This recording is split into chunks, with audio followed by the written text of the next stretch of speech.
Pas vendimit të gjykatës së posaçme, Balluku ka shkuar direkt në zyrën e kryeministrit Edi Rama.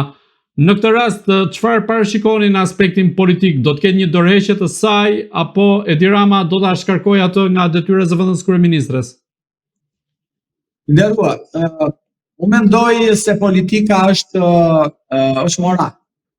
Mbas kam dhe gabim, sepse Machiavelli apo Princi në atë shpjegimin e tij lidhur me sjelljen politike, thotë që politika s'ka moral. Unë mendoj se politika ka moral. Dhe zonja Balluku duhet ta kishte dhënë dorëheqjen që në momentin që ajo paraqit në prokurorinë e posaçme dhe morë pandeu. Pra, duke mos e dhënë dorëheqjen, i la një shkas prokurorisë që të posaçme që të merrte masën ndaluese siç është ajo e pezullimit nga detyra, por ndalimit të ushtrimit të funksionit publik. Dhe zoti nuk ka zgjidhje tjetër për zonjën Balluku. Nuk besoj se ka zgjidhje tjetër sepse ajo nuk mundet të drejtojë, ajo është e pezulluar dhe shkarkimi i saj është e vetmja rrugë. Nuk ka zoti Rama 2-3 zgjidhje në tavolinë. Ka një zgjidhje, shkarkimin e saj dhe ta zvendçojë atë me dikë tjetër. Kështu që nuk ka alternativa sepse nuk ja ka lënë këtë mundësi edhe prokuroria. Pra, nëse do ishte pa masë ndaluese, pra të ushtronte funksioni publik, por do kishte një masë shpërnguese siç është ajo e ndalimit daljes jashtë shtetit, heqjes pasaportës, atëherë mund të pretendonte që ta ushtronte funksionin e saj si zëvendës kryeministre. Por në rastin konkret nuk ka asnjë mundësi tjetër përveç se largimin e saj si zëvendës kryeministre dhe ministre të infrastrukturës, dhe zëvendësimin e saj me personazh tjetër nga Partia Socialiste. Sipas raportimeve në media, duke u referuar burimeve brenda kryeministrisë, bëhet e ditur se në zyrën e Edi Ramës janë dëgjuar të bërtitura pas mbërritjes së Belinda Ballukut atje. Duke pasur parasysh natyrën e kryeministrit Edi Rama në raport me varësit e tij, por edhe përgjimet që kanë dalë së fundmi, a mendoni se Belinda Balluku rrezikon ta tërheqë dhe ta marrë pas vetes kryeministrin Edi Rama? Dhe në këtë rast është duke u zhvilluar një situatë tensionuar mes të dyve? Shiko, nëse do jetonim në një vend perëndimor ku politika bazohet nga morali dhe llogaridhënia përpara publikut, mendoj se do kishte rënë qeveria. Pra, kryeministri do kishte dhënë dorëheqjen. Në kushtet që ndodhemi ne dhe në një vend si Shqipëria, ku dorëheqja është e pamundur dhe llogaridhënia është inekzistente, mendoj se nuk do ketë fare asnjë ndikim çështja e zonjës Balluku tek qeveria. Padyshim që kjo situatë nga pikpamja analitike politike i bën zoti Rama do ta përkthej si një sukses. Se do thoni ju? Sepse zoti Rama do thotë që drejtësia që bëm ne e re funksionon, duke mos pyetur edhe zëvendësin tim, por në fakt nuk prek mua. Problemi tjetër është që zoti Rama do justifikohet edhe me faktin që nuk do ta zëvendësojmë këtë me dikë tjetër dhe ja vendosëm drejtësisë le të flas drejtësia për të flasur ndonjëherë. Kështu që Rama këtë do mundohet ta përkthejë në kredo politike dhe jo në një llogaridhënie përpara publikut dhe me dorëheqje apo me zgjedhje apo të kësaj natyre. Kështu që nuk do ketë asnjë lloj problemi nga pikpamja e imazhit politik të zotit Rama.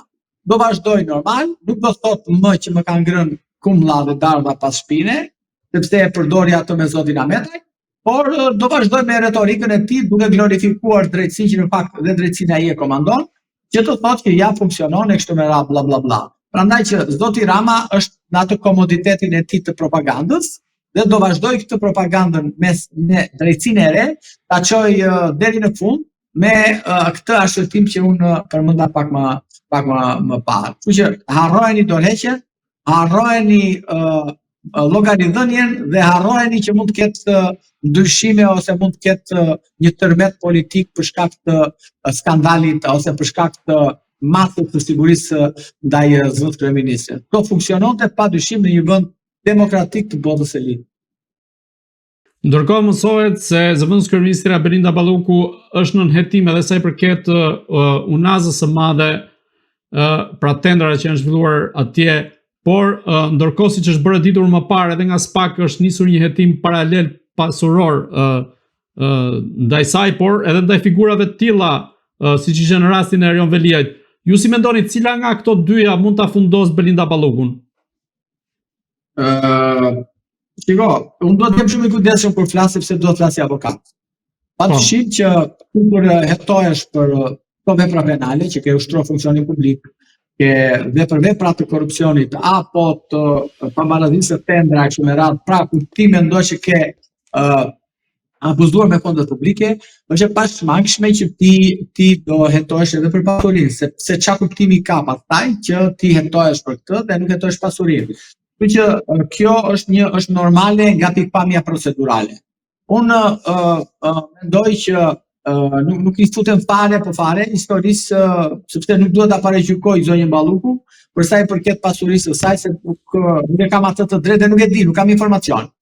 Por ama është evidente që jo zonja Balluku, por kushdo tjetër në kushtet e mundësive që dhe pagave dhe të ardhurave që ata kanë në të gjithë muajin ose të ardhurat e tyre vjetore, mendoj që i kanë përcejnë normalitetin, e ka përcejnë edhe çdo lloj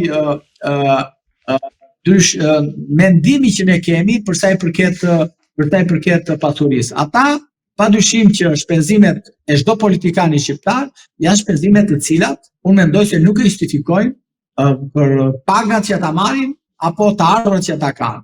Kështu që edhe zonja Balluku nuk besoj se do ketë përjashtime ku mundet edhe të faktohet, mundet jo, nuk e dim, nëse do ketë të ardhurat jashtëligjshme si përfitime këto nga ushtrimi i pushtetit.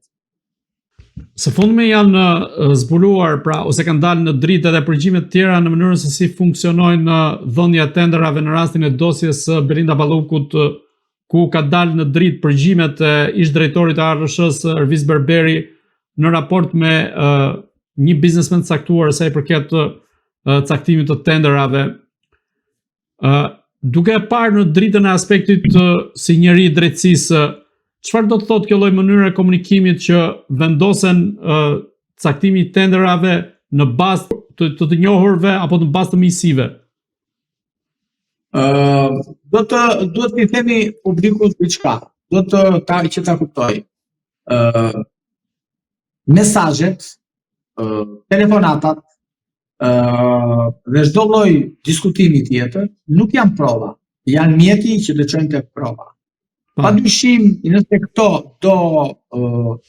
kur gërshërtohen ose kryqëzohen njëri me tjetrin dhe arrihet që pas asaj telefonate, pas atij përgjimi ose pas atij mesazhi po deshe ti ka patur veprime konkrete, janë materializuar telefonatat dhe biseda telefonike apo mesazhet me veprime konkrete, qofshin këto me pasuri të luajshme, pa luajshme, me përfitime nga persona të tretë, atëherë dhe kjo vërtetohet, padyshim që kemi vepër penale dhe nëse është kështu dhe do i besojmë telefonatave për të cilët apo biseda telefonike, mesazhe për të cilët janë bërë disa prej tyre janë bërë publike, atëherë i bën që ato të hetohet për grupi strukturuar kriminal, sepse nëse veprimet kanë qenë në formën e bashkëpunimit, atëherë i bën që kemi një grup strukturuar kriminal.